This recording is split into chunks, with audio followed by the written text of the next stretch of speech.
This with, as I have on the St. Louis Post-Dispatch, this past weekend, Tony Messenger, one of their columnists and editorial writers, came on and wrote a big story accusing the St. Louis County police officers who patrol Metrolink of basically not doing their job. And he showed, they released some pictures that I'm sure were given to them by the Metrolink security folks of St. Louis County police officers trying to tape up papers over security cameras at one of the Metrolink stations and basically saying that they weren't out there doing what they were supposed to be doing. And then that was followed up by Vince Schamel, who's on the Metro board, the bi-state board, calling for the resignation of Chief Belmar. I reached out to the county police yesterday. I wanted to get the chief on. They told me that he might be available on Wednesday, so we're hoping to get him on here tomorrow. In the meantime, I reached out to my friend Gabe Crocker, and who's, of course, with the St. Louis County Police Officers Association for many years. Yes. And I appreciate you giving me some time today. No problem, Mark. I'm glad to be here because this is a stinky mess with a lot of layers of the onion here. You know, and I don't even know if there's a way that you can cover all of the ground on this because there's so many interested parties. I think kind of what you have here, and the reason that I'm speaking out is because it is on behalf of the police officers. You know, I'm not here for Metro. I'm not here for the police department. I'm here as a police association representative to provide some facts about what's going on here and to at least give some depth to your listeners so that they know it's not just this simple look at these horrible, terrible police officers and they're negligent and there's corruption. It's not true.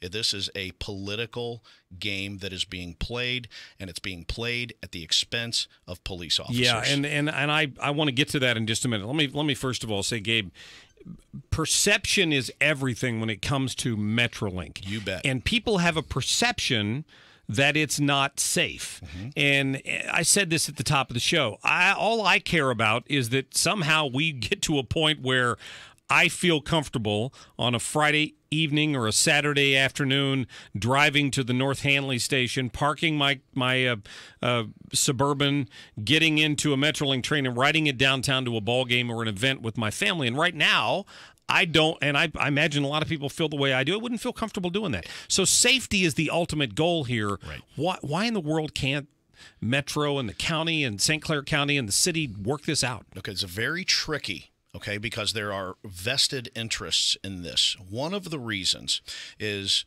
you currently have an acting chief in St. Louis City. They have about 7 police officers from St. Louis City that are involved with the Metrolink or assigned to Metrolink, whereas in the county we have just under 50. Right. Okay, so you can see that there's a huge differential in the numbers there. I don't know the Illinois side numbers. So you have a city police department as well as the county police department, and then in that you have the Metro has their own security department. This is a director of security, Richard Zott, who supervises a number of former police officers and no police and those with no police experience that are security guards. Okay, and so they're coming at it from a different angle. We're coming law enforcement, they're coming from a security angle, and it's very difficult to get these sides to work together because on the other side, on the Metro side, there is what they're wanting is to be their own police department. Now, you know, you and I and most of your listeners will agree. We need another police department in St. Louis County like you need a hole in your forehead. We don't need that. Okay, this is a problem that can be solved because you just said it yourself. We know what we want as the end result. It's a matter of getting there. What I can tell you from the police officer perspective is they're doing everything they can to get there. Record numbers of arrests, record numbers of self-initiated activity, almost 30 guns seized off Metrolink this year. Arrests, surveillance, new techniques that they're utilizing to catch people that are engaging in drug activity. Is that just on the county police side? Just on the county police side. Okay, all right. But we don't talk about, the Metro won't talk about that because they're frustrated and they're aggravated that some other political entities here don't want them to have their own police department. We don't want them, you know, from the police association, we don't think that's an effective way to do it as well. We don't need another police department. But people that want to make big salaries like Richard Zott, it's self-interest. He doesn't want to talk about the successes. He wants to continue to drive at the things that separate us. So I guess I understand that, and I know there's been talk of doing something like a transit authority situation that they have in some big cities. I talked to Richard Zott about this one time.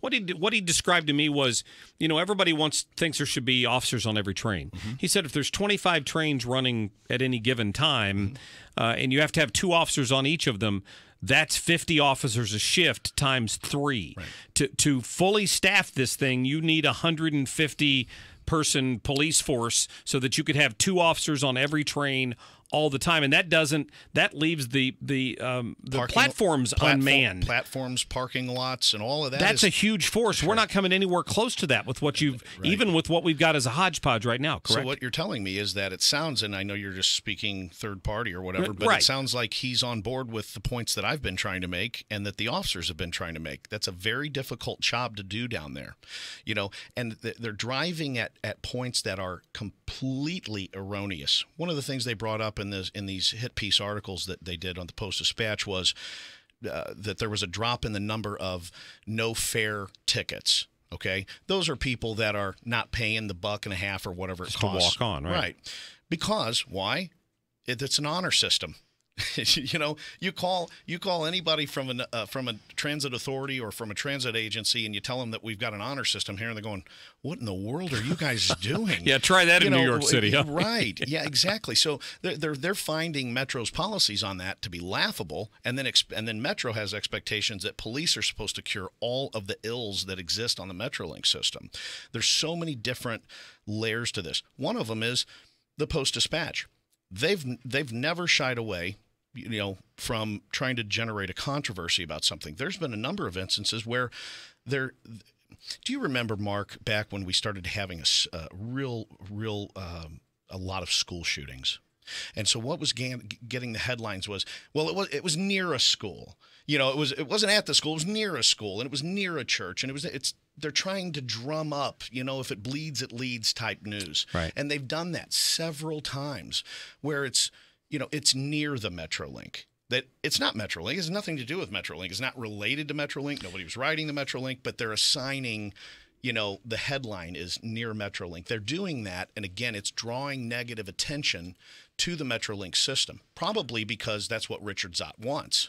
So I'm guessing you're giving me some information that reflects the frustration on the part of some of the officers who've read this story in the Post. Yes. That said, if all you read was the story in the Post, you'd see a room with 8 or 10 officers sitting around in it and air conditioning and somebody taping up something over the camera, and it makes it look like they're trying to avoid work. What's the real story about what's going on there? So this is a story that I first addressed as the Police Association president almost 2 years ago. I was contacted by reporters from at least 2 local television stations, the Riverfront Times and the Post-Dispatch. They have been, meaning Metro Transit, has been shopping this story around St. Louis for somebody desperate enough, i.e. Tony Messenger, to print this thing. Nobody else even gave it the time of day because we said, no, here's what's going on. We provided them with information. They contacted the police department. They were given the context. When I first saw this, I went, oh, no. Kind of the hand over the forehead. It's like, well, okay. So what we did was start reaching out to some of the officers that were involved. And by the way, you look at the comments of the article and you go, oh, man, people are really torqued about this. And they would, based on the story, which isn't journalism, it's a column, and that's sometimes I wonder if people are separating the two. Is this a news story or is this an opinion piece? He's writing an opinion piece. I called it a gossip column earlier because this thing's just chock full of opinions, no facts. So in some of these pictures, one of the pictures is an officer that was coming in to change his clothes. Okay, so we had already told officers to cover up the camera. We didn't like the camera being in their locker room. I don't know if anybody here wants camera in their locker room, but we don't. So we told them to cover it up. A couple times they forgot. A couple times maybe they did it on purpose. I don't know. If that was the case, it's aggravating, but that's the case. What I can tell you is there were no allegations of misconduct or police sexual misconduct or physically abusing someone or beating a prisoner. No, they're having lunch break. They're changing clothes. They're going to the bathroom. Having muster, maybe? You know, having a roll call. Right. So one of the pictures, you see all these officers sitting there. Half of them aren't even on duty, Mark. They're not even on duty. They're getting ready to go home. And the other officers are there, and they're getting ready to go out. And so when you're Metro Transit, what do? You're scrolling through years of footage looking for that primo something that looks wrong. Picture that looks wrong. Right. And then you get a reporter, a columnist that's willing to go, yeah, just tell me what's the story, and I'll just write it all down and do no fact checking. I actually felt pretty bad for our chief on this because Tony Messenger did such a great job giving our agency a chance to respond to it. He sent a message to him and said, do you care to comment? Well, it turns out Chief Belmer was at a funeral and got about 90 minutes or less, and then they hit post. They put it up on. That's not giving anyone a chance to respond. That's ambushing, and that's what they did there. And they did it on Friday.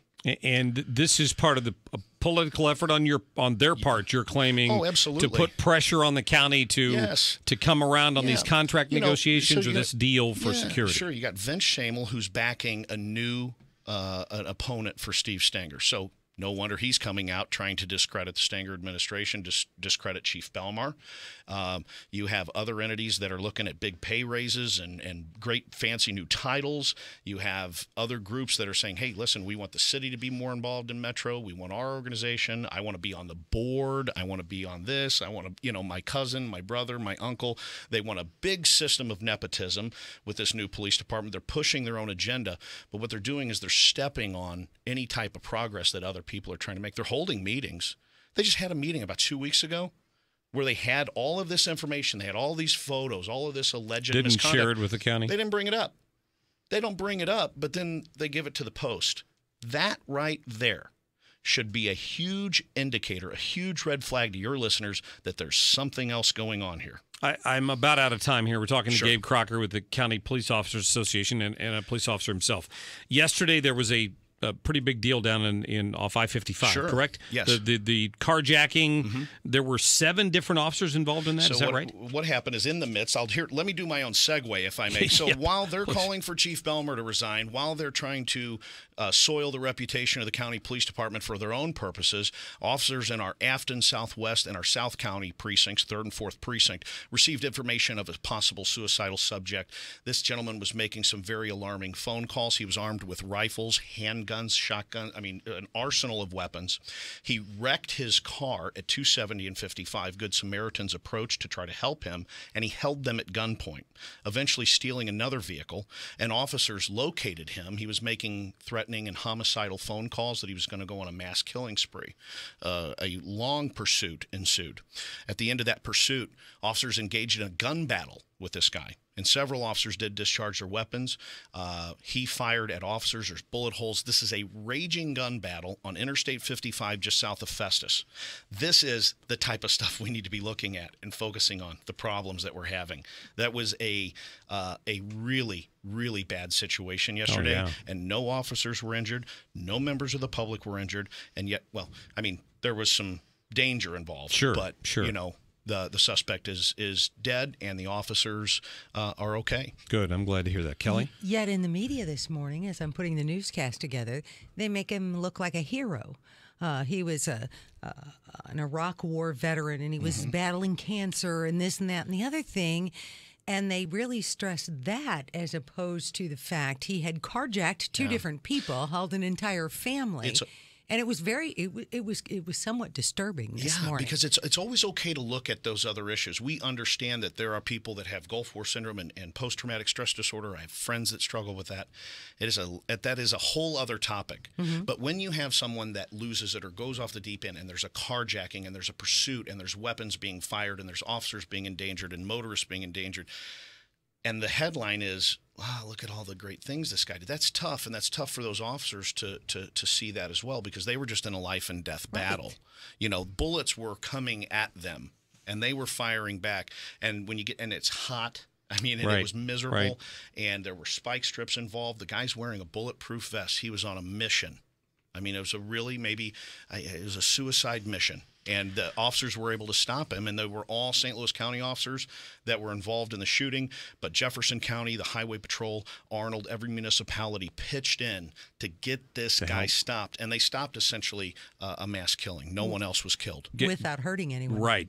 Good point. Gabe, thanks so much for your time. Mark, thanks for letting me come in. I Absolutely. We're going to get Metro board member Vince Shamel on the air, so we'll see what he has to say coming up in the next hour. You bet. 314-9